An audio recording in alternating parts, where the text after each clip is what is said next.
and welcome back to another episode of Auburn Anonymous. I'm your host, Ashton Daniels, AA, joined today by my co-host, Jackson Arnold, AA, and we are here on a victory lap.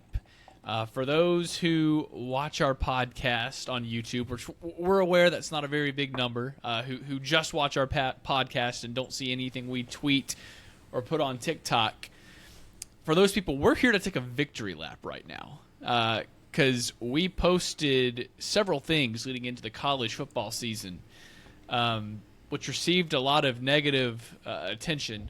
Two most notably, I'm going to throw two out there, is one, the morning of the Auburn-Baylor football game. We made a post saying that this game's over. There's not a chance Baylor's going to beat us. And Auburn's winning this by double digits. And you know, people say that we're trolls. Well, it was a bunch of Auburn fans in our comments mad at us. So I guess if we're trolls, we troll everyone. Bunch of Auburn fans in our comments furious with us. And of course, like usual, we were right, and all of them that were upset with us about, you know, a post, they were wrong. But we got blocked by a bunch of Auburn fans this past weekend. And then the other one, most notably, this one went even larger than that one, was you, Jackson Arnold AA, said that Alabama would struggle to get to 8-4 this year. And so many people were in our comments telling us that that was just rage bait. Well, how'd that work out for y'all week one? You know, one thing before I let you take it over, my arm has really been sore lately. So I've been doing this exercise right here to make it feel better. And it's been working. Okay. Yeah, it's working. I feel it. So you might see me do this periodically throughout the show today. Well, for me, it was an absolutely perfect weekend for Auburn. It starts off on Friday with the Auburn game. We call it before the game. The game's over. And that's truly what the game showed. The only negative Auburn had was clearly their secondary. And I'll say this. I didn't think Sawyer Robinson was as good as he actually was. I think he's one of the best quarterbacks in the country. And I think only time will tell how good this Baylor team is. I have them beating SMU this week at SMU. You know, they just couldn't handle us offensively. And as we said before the season, this is a top 5 offensive line in the country. And after this weekend, I think it's safe to say it's the best offensive line in the country as of now. And you look at the two running backs, Jeremiah Cobb and Amari Alston, both had good games. And Jackson Arnold, we knew he had been passing good in the preseason, but we didn't even hear much about the running. And so he finally got his opportunity because he's been avoiding contact throughout the fall camp. And he looked like Nick Marshall out there. That was actually also a great surprise. And the defense, other than the secondary, the defensive line impressed me. Early in the game, they weren't getting too much pressure. But as the game went on, they got more and more pressure. I know Chris Murray had a sack. Damari Alston had a sack. And Robert Woodyard also had a sack. And so it was good to see Keldrick get back after it. He had a few huge plays, that deflection he had, and then he chased down their running back from behind, being way far behind. But Auburn was just, you know, too much on the lines of scrimmage, which is what we said before the game, and it proved to show. And winning by 2 touchdowns on a team that could potentially win their conference, that's a good sign to start the season. And not only that, you have Alabama losing to Florida State. I had Alabama winning this week, 20-17. I said they would struggle to get. It hurts. I had them getting to 8-4 with winning this week. I'm not saying Alabama still can't get to 8-4, but they're not getting anything better than that. And it starts off with the quarterback position. Kalen DeBoer, he made his decision in the offseason, and I had an unpopular opinion. I thought Alabama needed to go get a transfer portal quarterback because, you know, you're currently on their roster. Their most talented quarterback is a true freshman. And so now you have Ty Simpson, who should be playing in the MAC, is starting for Alabama. He didn't look good. Now, Jeremy Bernard, he was a bright spot, but I mean, it's hard to have a. He looked great. Ryan Williams, what was he doing all offseason? He didn't look like he got any bigger. He didn't look like he got. I think he got a fresh coat of paint on his nails. I think he got that this offseason. Yeah. Not bigger. I mean, he didn't get any separation all game. He dropped 3 passes. I don't know where he was. The Alabama running back situation is the worst I've seen probably in my lifetime, and I'm including when Auburn won 6 in a row. I mean, who do they have back there? I know Jam Miller's obviously hurt, but Justice Haynes transferred over to Michigan. He didn't do anything at Bama. He just ran for 159 yards and 3 touchdowns last weekend at Michigan. I really don't know what Kalen DeBoer is doing. I think, we used to kind of joke about how he wasn't a good fit, but now it's really showing he is not the guy for Alabama. And one more thing I want to say about this college football week that was good was Oklahoma. Oklahoma won 35-3 versus Illinois State. And I know not many people kept up with the Oklahoma-Illinois State game. I've watched some highlights. I sure didn't. Yeah. I watched some highlights, and Oklahoma has the worst offensive line in the SEC yet again. Jaden Ott, I'm pretty sure he had negative rushing yards. They couldn't run the ball in Illinois State. Not at all. I know John Mateer obviously had 380 yards. That's all they had. They didn't run the ball at all. And it's got me to the point where, Texas A&M also didn't look very good either. And, I know we'll probably slip up on one of those games, but, man, I really am starting to see a 5-0 as potential in our future.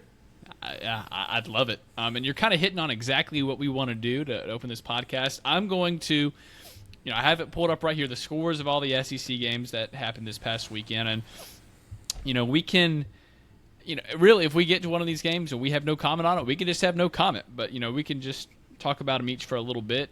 I'm going to go in the order of which they played. Missouri versus Central Arkansas. Missouri beat them 61-6. Any comment on that one? To me, they took care of business. Missouri's always going to be sneaky decent with Drinkowitz. I'm a fan of his. Yeah, Missouri's still a wild card, but the fact that they actually did take care of business, unlike some of these other teams, you gotta give them credit for that. We'll see how they look this week versus Kansas. But I'll say this: I gained a tiny bit more confidence in Missouri, even though it was Central Arkansas. Yeah, their schedule certainly sets up nice this SEC season. Now, I know we could talk about Auburn Baylor for forever, so here's what I'm going to do for this one. One takeaway, one thing in that Auburn Baylor game that you maybe weren't 100% certain on, but now you look at it now and you're like, wow, I'm way more confident in that area. What's that for you? That's easy. That's Jackson Arnold. I truly think he's a top 5 SEC quarterback after this weekend. I already know this guy can throw the football, and then what he did on the ground, he leads the SEC in rushing yards. And I'm not even joking when I say this. I'm truly going to be confident when we go out and play Oklahoma week 4 that Jackson Arnold's going to have a good game. Just put the ball in his hands, and he made good decisions all game. He ran when he was supposed to run. He passed when he was supposed to pass. No turnovers, like everyone said was going to be his problem. I couldn't be more thrilled in Jackson Arnold right now. Yeah, that and the offensive line are the two clear, obvious answers for me. But I'm not going to go with that just because that is the obvious answer, and I'm very excited with it. I'm going to go kind of defensive special teams wise. Rashawn Pleasant. I put a little TikTok out before the season started. Phil Still had him as a second team All SEC, and I kind of clowned it. I was like, he's a backup in our secondary, and he was actually one of the better players in our secondary. And of course, he had that kickoff return for a touchdown. So his speed and his ability to create plays for our defense and special team is something that I really took away, and I'm excited to watch the rest of this season. So with that, we'll move on from that game. Another exciting one that I know we both watched a little bit of is that Texas-Ohio State game. What you got on that? Well, everyone's calling Arch Manning overrated, and I'm not going to jump on that bandwagon just yet. I think Ohio State's a top 5 defense in the country. I think Arch Manning has the potential to still be one of the best quarterbacks in the SEC. Definitely not the best. As far as quarterbacks go, I'll talk about who impressed me the most here in a minute. But I think Texas is going to be just fine. I didn't have them making the playoff to start the year. I had them at 9-3, just the way their schedule lays out. So I think it's going to be they're going to have to win at Georgia or at Florida, and I know at Florida seems a lot more possible, but the Gators are looking pretty good this year, and I think they'll be fine though going forward. I think Arch Manning's. I don't think he's the one and done everyone or the first round number 1 pick like everyone thought, but I still think he has potential. Probably a guy who's going to come back next year and be one of the top picks in the draft in 2027. Yeah, I think some of that hype he got was unfair, but I'm with you. At first, I was really reactionary, kind of thought Texas was going to go 7-5 this year, something like that. But now the more I'm sitting on it, I'm like, he'll get better, and their defense is good enough to win them more than 7 games alone. Moving on, LSU Clemson. I'll start off this one. The real takeaway here is LSU might. We have in our SEC championship predictions, we both have Auburn versus LSU. And I feel pretty validated in that here. I think LSU very well might be the best team in the country right now. That was my takeaway from that game. Because, they won by 7, but they very well could have won by 17 or so. Yeah, they got LSU got screwed over multiple times in that game. There was specifically that one touchdown that was reversed. That they said I've talked to a bunch of people about this touchdown. I haven't found one person who has said that shouldn't have been a touchdown. They should have won this game by a whole lot more at Clemson, who has potentially 3 first-round defensive starters. I think Garrett Nussmeier is easily the favorite to win the Heisman right now. Him, like none other QB I've seen in the SEC at least, he's over there making adjustments pre-play, constantly telling him his wide receivers where to go, where his offensive linemen where to go. Just he seems like he has more control of his offense. He seems like he's basically the offensive coordinator. I was super impressed with them, even though they only scored 17. Yeah, man, LSU's my favorite right now to win the national championship. Yep, they looked awesome. The And the next defense. game, yeah, that was the big change under Brian Kelly is the defense for sure. Next up, I'm not even going to have a comment on this game other than they pretty much did exactly what I expected, no more, no less. Georgia beat Marshall 45-7. Any comment outside that? Should have won by more. Probably. But one other thing I'll add, that Marshall player who was talking trash before the game, definitely he didn't live up to the hype. I'll say this: I think Gunnar Stockton is going to be better than Ty Simpson. Like he's gonna. I know we haven't seen much of there's Gunnar. no question. We haven't seen much of Gunnar Stockton, but like I'm actually confident that he's gonna make Georgia a pretty good team this year. I think they'll make the playoffs. Yep. And then I'm gonna do something similar to this game that I did on the Auburn game because we could sit here and talk about it for forever. I know neither you or I had Alabama being as good as most people this year, but what was one thing on their team that you really weren't expecting that stood out to you? I have mine. Honestly, like how bad the offensive line was. That was supposed to be the best offensive line in the country. You look at multiple mock drafts where they have 2 first-rounders, and they just got absolutely bullied at the offensive line. I'm pretty sure Caden Proctor, he gave up 1 sack last year. I think he gave up 2 or 3 just this game alone. I don't think this is saying a lot about Florida State. I just don't think this Alabama team came out ready to play like they did in the Saban era. I think they came out there thinking they had already won this game, and this team really just – I mean, you look at 247 and On3 have them as a top 2 most talented roster in the country, but that's getting more and more hard for me to believe. I think a lot of these guys, I think Ryan Williams played one of his worst games. He kept the trend going that was going at the end of last season. He had a poor end to the season, and then he had a poor first game, and I think he's concussed now, and I know they have a couple of easy games in a row, but the number one thing that stuck out to me was definitely how the offensive line got bullied. There's a lot of things you can go with. You can go with the energy on the defense. You can go with the O-line. The thing I'm going to go with that stuck out to me the most, the thing that stuck out to me that I didn't expect with Alabama was Ryan Williams. He clearly spent all summer focused on what color is he going to have his nails painted and not working on his football game because it was drop after drop after drop by their star wide receiver. Imagine if any of Auburn's star wide receivers had that many drops. People would be clowning us left and right, but you don't see Cam Coleman doing that. You just see Ryan Williams doing it, and it's not what I expected this season. Pretty funny. I want more of it, Ryan. Please. But moving on, because again, you and I can sit here and clown on Alabama all day and have a great time doing it, but we have a show to do, so we will carry on. For me, this game's going to be a no comment because who cares? Florida beat Long Island 55-0. Yeah, took care of business. I didn't know Long Island was a school until this weekend, so I'll give Florida credit for that. I don't know how they found a way to schedule this D2, D3 school, whatever they are. Very random, and don't ask me how I know this, but Long Island, you said you didn't know that they were a school. Fun fact, I know you've seen this, you may not remember, on YouTube, the basketball player Jayshon Augusto. He was like the child prodigy, whatever YouTube video. Do you remember watching that or no? Sounds familiar. He went to Long Island when he got older, but he was like, in the video, he was like 10. But anyways, useless knowledge right there. Next up, going to be a no commenter for me because I didn't watch it. You might have something. You already said a little something on the next 2. Oklahoma, Illinois State. Oklahoma 35-3, other than I would think Oklahoma could dominate them a little more if they really wanted to.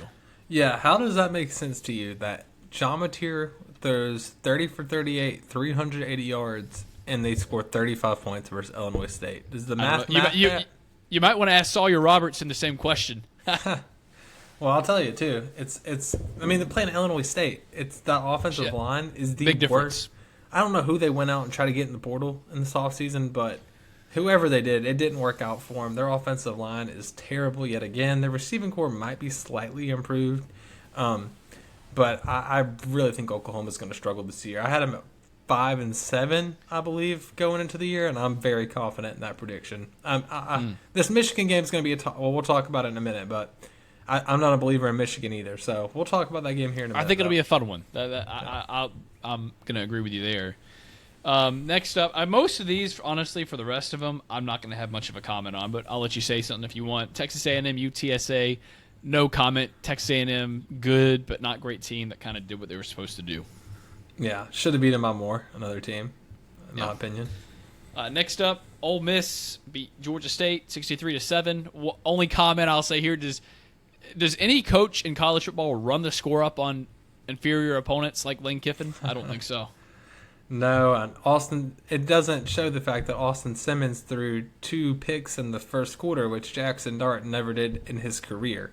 So I think he obviously did rebound, and they were able to score points for Georgia State. But Ole Miss, I do have a little concern for them. I do like their wide receiving core if they can get healthy. But I'm Ole Miss is another. They're kind of like Missouri for me. They're kind of a toss-up right now. Yeah, that's fair. That's totally fair. I would probably have him in that same boat. Next, our boy Interception Joey led his team Tennessee to a victory over Syracuse 45-26. I don't have much comment here. Tennessee fan. I do have a comment actually. Is that Tennessee fans, of all the predictions we made, they found the one where we were kind of clowning him, and he did have a good game. Like, credit where credit is due. Syracuse is a Power 4 team, kind of a bottom feeder Power 4 team, but a bottom 4 team with a pretty good coach nonetheless. I mean, sure, it was a good game. I'm not going to take it away from him, but do it against an SEC team, and then let's talk. So I'm not really willing to concede that he's a great QB at this point. But what are your thoughts on it? Anything outside of that? Yeah, I mean, I'll say that was one thing I can say I was wrong about. Joey Aguilar did have a good game versus Syracuse. I'm not a huge Syracuse didn't have a great defense last year. They don't have a great defense this year. But I didn't think he was going to go out there and score 40-something points. Now, obviously, the defense helped him, but he's still a wild card for me. Well, I'm a little bit more confident than I was in him last week, but he hasn't lost his name, Interception Joey, yet, and we'll see how he does not this weekend, but next weekend versus the Georgia Bulldogs. Yeah. Next up, we saw a little bit of this game, but it definitely wasn't we weren't focusing on it. But Mississippi State wins against Southern Miss 34-17. My thoughts on it, Mississippi State projected to be the worst team in the SEC by most. I thought they looked decent. Blake Shapen. I think Blake Shapen's a good quarterback. I remember watching him at Baylor some. He got injured last year. I mean, I don't think they're a great team, but I think they could make a bowl this year. I think Mississippi State's a decent squad, and I think they look pretty solid against Southern Miss. Yeah, I mean, if you're a Mississippi State fan, that's just what you wanted to see. I think Mississippi State's a team who is going to upset a couple of teams this year. They're going to be borderline making a bowl game. Yeah, and I think they might be doing it this upcoming week as well, or this upcoming weekend. Next up, I didn't watch, honestly, of the next 4 games, I only watched a little bit of one of them. The other 2 I didn't watch anything of. Or the next 3 I didn't watch any of, but Kentucky beat Toledo by 8. Boring. Kentucky sucks. Probably the worst team in the SEC, in my opinion. Yeah. Was it 10-2 the final score, or was it was something like that? If it was. Oh, 24-16. I'm sorry if I said 10-2. 24-16. Okay, I stopped. There was 10-2 at one point, and I stopped watching. So, anyway, Kentucky, they're the worst team in the SEC, and they just proved it this weekend by an 8-point win over a MAC team. Yeah. Next up, Arkansas beat Alabama A&M 52-7. By looking at our boy Ozzie Maverick, his tweets, I would have thought Arkansas won 24-21. But Arkansas takes care of business. Maybe they didn't look great, but I didn't watch any of it. Who cares, really? Who cares what you do against yeah. It's Taylor Green and a bunch of nobodies. Kind of like that Panthers team that made the Super Bowl with Cam Newton, except Taylor Green's not Cam Newton. Exactly.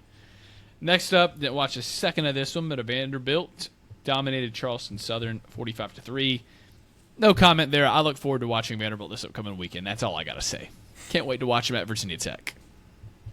Yeah. Anything for you? No comment. No comment. Now, last but not least, South Carolina wins 24-11 against Virginia Tech. I didn't watch much of it. Watched the little I watched. The Lenore Sanders looked good in it. I kind of think they might be second, third tier team in the SEC. I don't know if they're ranked a little too high, but a good win against a Power 4 team. You can't you can never complain when that happens. Yeah, I think Virginia Tech's a little bit better than people think. And, I mean, only scoring 24 with a punt return touchdown versus them isn't very impressive. I think they may be a little overhyped, but with their if they can take care of teams at home this year, they have a chance to at least be in the borderline of the playoffs. Right. No, I concur. I don't think they will, but they certainly have a shot. All right, so that's all the games for this past weekend. You want to kind of talk about the games from this upcoming weekend, and then we'll call it a podcast? Yeah. Okay, so a lot of boring games this week, honestly, across the board. Auburn, Ball State. The thought I have is Auburn's going to win this game by as much as they want to. Yeah, Auburn's the biggest favorite of the week coming into this week, and I think a lot of that had to do with just how good we looked. And Ball State is the worst team in college, one of the worst, probably bottom 5 team in FBS. So I think Auburn wins this big. I think we get the passing game going, and we just kind of have fun with it. I think Cam Coleman has a big game. I think Eric Singleton has a big game. And I think even Deuce Knight gets in there and maybe even scores a touchdown himself, whether that be throwing or passing. Yeah, I 100% agree with you. We're going to be doing a lot of airing it out, which is kind of weird. I feel like Gus didn't do that a lot, especially. I heard Zach Blackerby talking about it on Locked On Auburn. And, Gus was always very conservative in those games. And I think, that's part of being a good sport. But the thing is, with Baylor, we just ran it all day. And as Zach explained on Locked On Auburn, is we want to put something on film for Oklahoma to see other than just running it. We want to show them on film, like, hey, we actually are a vertical threat, make them respect both for the game. So we're probably going to air it out a lot in this game and probably a decent amount against South Alabama as well. Next up, kind of a similar deal. Texas, San Jose State. Texas is going to, coming off a loss. I think they're going to do whatever they want. They're going to win this game by however much they want to. Yeah, I'm right there with you. No, not much of a comment on this game. They'll probably do about the same thing Auburn does. San Jose State. We actually watched the end of that game because it was on maybe it was Saturday or Friday. Maybe it was Friday night. It was after the Auburn game. It was the only game on. And they looked absolutely terrible versus Central Michigan. So, yeah, big win for Texas here. Yep. I'm just going to copy and paste what I said for these next two. Texas A&M, Utah State. Texas A&M will win it by as much as they feel like winning by. I think Texas A&M wins by a few touchdowns. Okay. Georgia versus Austin Peay. Austin Peay did beat an FBS team this past week. I do want to give them a shout-out there. Beat Mid-Tennessee State. But still, Georgia's going to win by however much they want to win by. Yeah, Georgia didn't schedule anyone in their non-conferences here. I know they obviously always get Georgia Tech, but, I mean, that just can't even be fun to be opening up with Austin Peay and Marshall to start your season. Not at all. The next game is where it might get a little interesting. Ole Miss traveling to Lexington, playing Kentucky. Sure, I think Kentucky's a bottom feeder, but remember, this Kentucky team was their only SEC win last year was at Ole Miss. And, even though I do think they're a bottom feeder in the SEC this year, like early in the season with all SEC teams, I feel like there's this belief. And when there's this belief, the fans are going to show up, be a little louder, a little rowdier. And I don't know. I could see this one getting interesting. Do you feel differently? Yeah, I do. I think Kentucky's just such a bad team. I don't even think they're really, with all the way the transfer portals worked and how it's worked against them, really. I just don't think this is an SEC talented team. This is basically like playing a Sun Belt team with the roster they have. And so I think Ole Miss wins by maybe even 4 touchdowns. I think it's going to be an absolute blowout. I think this is the game. I think Brian Kelly will be the first coach fired in the SEC. Not Brian Kelly, Mark Stoops, I'm sorry. I don't think he makes it to the end of the season. Yeah, it's hard to imagine Brian Kelly getting fired after seeing what they did against Clemson. But I get with what you were actually saying. Next game, Tennessee plays East Tennessee State. Interception Joey's going to be safe another week. That's for certain. This might be the last week we hear Interception Joey hype. That's all I'm going to say. That might be it. Next game again gets interesting. Kansas, Missouri. I think Missouri's probably the better overall team, but Jaylon Daniels, I believe that's the quarterback's name at Kansas. As long as he's healthy, he's a really good player. this is like a deep rivalry game. These teams hate each other. I can see it. I would think this would probably be a close game that Missouri probably wins in the end because they're at home. But could Kansas win this game? Certainly, I think. Yes, it's a coin flip to me. Give me the Jayhawks to upset them. I think, as you said, they have a little bit more of continuity on their team, which goes a long way early in the season. I think they have the better quarterback. I think they have the better weapons on their team, and I think Missouri will be a good team towards the end of the season. I think it's going to It's going to take them a few games to get it together. Yeah, fair enough. That's a bold take right there. These next 4 games, looking over them, I didn't realize this. It's all like an SEC team playing a smaller school, but they're all in-state rivals, or it's an in-state school they're playing. So I think that makes them all interesting. First of which is Florida, South Florida. I do have to say real quickly on this one, I feel like the whole world was kind of watching Thursday night because it was a standalone game, that South Florida Boise State game where South Florida won. I feel like that was more of an indictment on Boise than it was South Florida. I think Florida is gonna roll here. Yeah, I think some people will start hyping the Florida Gators after this weekend. I think Florida is a borderline playoff team, and I think they beat Texas here in a few weeks. And so, yeah, I think Florida's going to absolutely roll South Florida, and I think this is where you get maybe gets a little bit of DJ Lagway hype after this weekend. Yeah, I could see it. He's a heck of a player. Next up, Arkansas State. No real comment here other than Arkansas should take care of business. Yeah, I think it's closer than the experts think. I don't think Arkansas State's a very good team, but I don't think Arkansas is a very good team either. So it wouldn't surprise me if they stayed in it. I think the game's in Little Rock. So interesting one. The next one, not so interesting. South Carolina versus South Carolina State. South Carolina probably wins that by 1,000,000. Yeah, so you can pass on this one for me. Yes. Next up, LSU, Louisiana Tech. LSU might be off of a hangover after their win at Clemson. We'll see how they come out, but so they might only win by 40.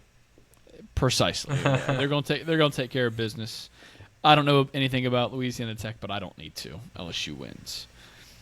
Next, 3 games are really fun ones in my opinion. You have the number 12 ranked Arizona State Sun Devils. They're traveling to Starkville to play lowly Mississippi State. And I'm going to go and tell you right now, Mississippi State is winning this football game. Blake Shapen, good quarterback, and a really good quarterback-friendly offense. And then this to me is less of an indictment on Mississippi State, more of an indictment on Arizona State. Without Cam Scadaboo, they're not the same team. They're good. Levitt's a pretty good quarterback. I believe Dyson is a really good wide receiver. But they aren't kind of like what I said about Baylor. They played last year when Arizona State had Scadaboo and only won by a touchdown in Arizona. This year they're coming to Starkville, one of the more unique places to play with those cowbells ringing, where there's that intense Mississippi heat. Not that they don't have heat over in Arizona, but I don't know. I just think that they don't know what they're getting into. I think Mississippi State's going to put a whipping on them. Yeah, I'm right there with you. If you look at the game last year, Arizona State ended up being a college football playoff team. They only beat Mississippi State at home by 7 last season. And obviously Blake Shapen played in that game, and I think they're going to struggle. Mississippi State, as we all know, is not an easy place to go in and win. It can seem like it sometimes because they don't have a talented roster, but as far as with the cowbells go and, the way the fans, being SEC dedicated fans, it's going to be a loud stadium, especially for a team like Arizona State coming in that doesn't usually come in. I think Mississippi State pulls it off in a close one. I'm not a huge believer in Arizona State. I think they're getting too much hype just based off last year, and obviously what you said, Cam Scadaboo being gone. It seems like people haven't even added that to the equation when talking about Arizona State. Mm-hmm. And so, yeah, give me Mississippi State here in a close one. I like it. Next up, this will be a fun one. Michigan going to Oklahoma. Seems like it's going to be like a very even game, but a lot of me just feels like it's going to be tough for a freshman quarterback to go on the road and win in a hostile environment. But I think it'll definitely be an interesting one to watch. That's for certain. I'm right there with you. I think I'm not a big believer in either of these teams. I think they're both overhyped. You look at Michigan. This is going to be a true freshman going into Oklahoma. He looked good now, week 1. I don't know if you watched the highlights. First New Mexico. Yeah, you're right. and he's playing. He's going now. He has to go at Oklahoma, almost a stadium that fits 80,000. They're going to be loud, top 20 loudest stadiums in the country. It's going to be tough for him to pull it off, but luckily, I'm not a huge believer in Oklahoma either. And so I don't think they have a great offensive line. As I've said multiple times on this podcast, they have no running game. And I actually think Michigan has a pretty good defense. And so I think this game is going to be very low scoring, but I think Michigan pulls it out. A lot of the John Mateer hype will go away, and the Bryce Underwood hype is going to be out the roof after this game, even though he probably won't deserve it because Oklahoma's just not a good football team. Yeah, but hey, you're right. But at the end of the day, Oklahoma right now, they're hyped up. So if you go into their house and win, heck, even if they're a 5-7, 6-6 team, going on the road and winning there as a true freshman quarterback in your second game, I'm impressed with that. So you know what? Even if they're not that good, I'll be impressed and give them his flowers. 2 games left. One of which is I think going to be a very fun game. The other which I think it's just funny. It's going to be fun to talk about. I'm going to go with the more fun game first. Vanderbilt traveling to, I think it's Blacksburg, Virginia, something. I don't know. They're going to Virginia Tech, okay? They're going to Lane Stadium, and they're going to lose. Vanderbilt's not a good football team. We've been over this over and over and over again. Diego Pavia decided to spend his whole offseason running his mouth. Vanderbilt's not catching anyone by surprise this year, and even though Virginia Tech didn't look too great against South Carolina, they're going to look a whole lot better at home against this Vanderbilt team, against that QB who's been running his mouth all offseason and is only 5'9", by the way.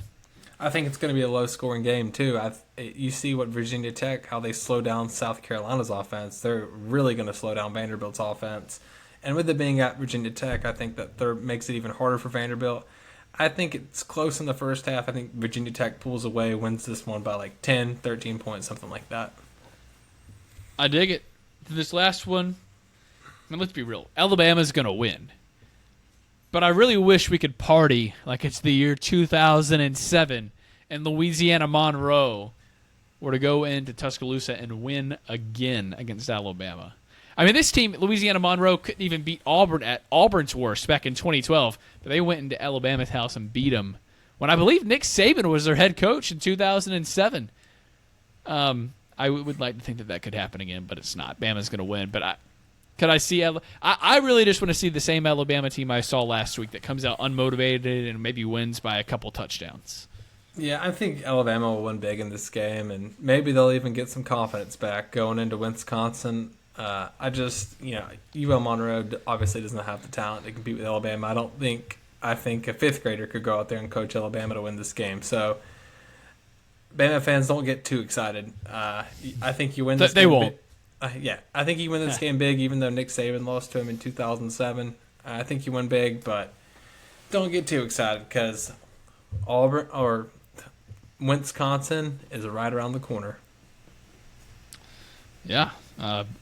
That they are. Well, that's it for the games week 2 and week 1. I will kick it to you. I'll kind of put you on the spot here if you got nothing to say. Hello there to that dog. But I will put you on the spot. Do you have any recruiting info you want to throw at us before we head out on the podcast, or do you not have really anything there?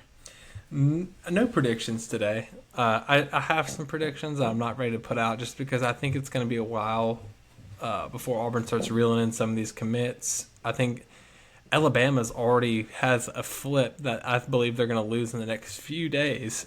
So, as some of these other schools are crumbling, it's just going to make it easy pickings for schools like Auburn to pick up these guys. But watch out for Shadarius Tootle. He was a linebacker who was committed to Auburn on Big Cat weekend, not last year, but the year before. Was committed for a very long time. He's coming in for a visit this weekend. He was at Georgia last weekend.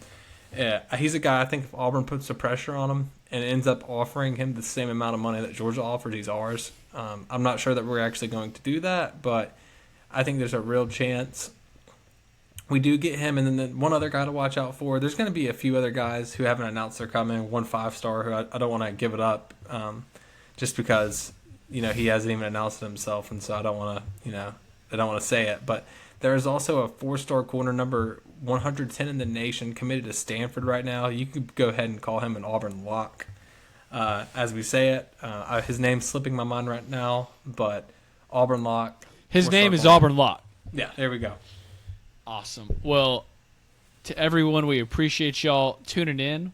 We recap week 1, talked a little bit about week 2. We can't wait to come back next week and talk about week 2.